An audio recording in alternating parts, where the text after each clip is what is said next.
Now, let's start talking about policy. Most segmentation providers only provide you with a whitelist approach to policy. Guardicore provides you with both a whitelist and blacklist approach to creating policy. So first, let's start with blacklist. Now, a blacklist approach is defining a rule that says this type of traffic should not be allowed within my environment. And I can do that easily in Guardicore Centra by creating what we call an override block rule. And when I write this rule, it can be something as simple as anything classified as a database server connecting out to the internet over any port or protocol should be blocked.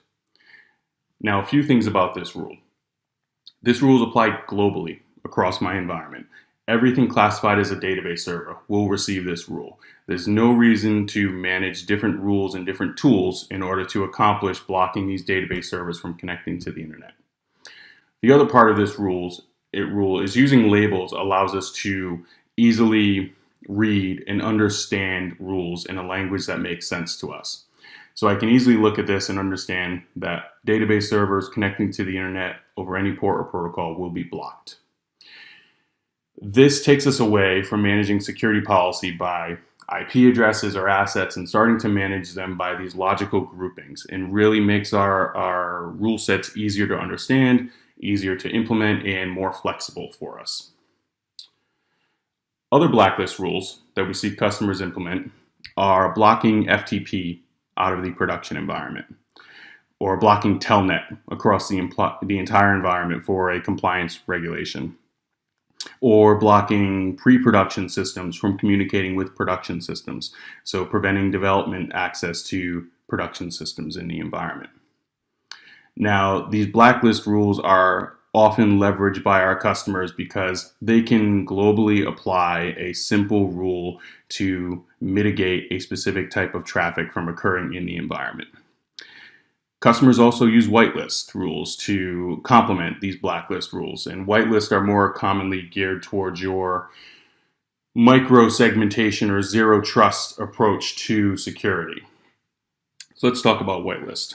The biggest challenge associated with whitelist is understanding which traffic flows you should allow in order to block everything that shouldn't be allowed. Realistically, if you're trying to do this with an application or an asset or a part of your environment, you're going to get different pieces of information from different groups within your organization.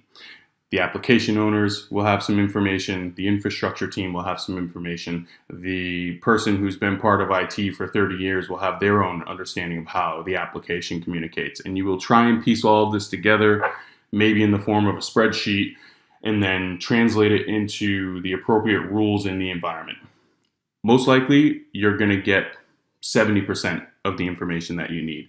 You're not going to have a full understanding of that application to put the appropriate whitelist rule set in place.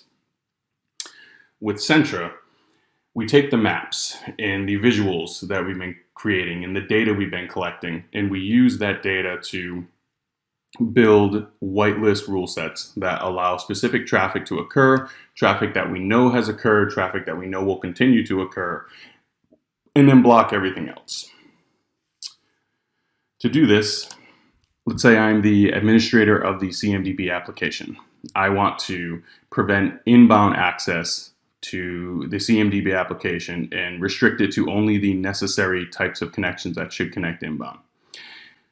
I also want to control traffic between the tiers of the CMDB application and control how that application communicates internally as well. To do this, I can right-click, move into Edit Policy. Now, all the rule sets I could have previously handwritten, we're going to write now, but using the visual part of the product instead. So if I right-click and ask Guardicore for an app segmentation policy, I can begin doing what's called ring fencing the application. Ring fencing is a method of controlling inbound access to the CMDB application. So when I click that, we created two rules as a baseline to get you started with creating the ring fence around the application. From here, the job of the administrator is to look at these inbound connections and begin to determine if they should be allowed or blocked. In my environment, users should use the jump boxes to connect into the CMDB application. So to allow this traffic, I right-click and I click Add Allow Rules. You'll notice we write the rule for you based on our translation of the connection. The rule is written to say that jump boxes can connect to the CMDB application over port 80 TCP, but only using wget on the source, connecting to Nginx running out of user sbin in the CMDB application. Guardicore is the only solution that will provide you with application level controls and process level controls regardless of the operating system, because the agent functions as an independent host-based firewall running on the operating system and gives you the granular ability to control traffic down to the application in the process level. Okay, now we're creating our whitelist. We need to decide what to do with everything else. Perfect world, we get to block right away. But the reality is most of our customers sit in this alert mode to monitor and tune policy over a period of time before they actually move to blocking.